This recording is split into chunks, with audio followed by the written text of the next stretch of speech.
મિત્રો આજે શીતળા સાતમ ભાદરવદ સાતમ એટલે આજે એક સૌરાષ્ટ્રની અંદર આજથી 500 વર્ષ પહેલાં એટલે કે જુલાઈ 1591 અને વિક્રમ સંવંત 1648ના દિવસે એક ગુજરાતનું અથવા સૌરાષ્ટ્રનું પાણીપત કહી શકાય એવું ભૂચર મોરીનું એક ભયંકર યુદ્ધ થયેલું.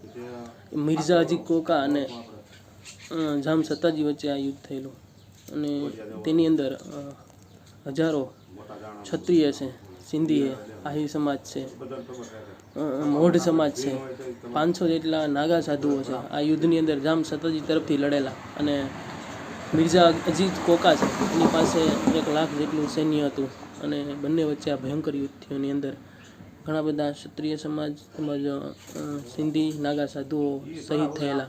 આ શહીદીને યાદ કરવાનો દિવસ છે ત્યારે મને આ જે સૌરાષ્ટ્રનું પાણીપત છે આ યુદ્ધ યાદ આવ્યું મિત્રો, જે આજથી 500 વર્ષ પહેલાં થયેલું.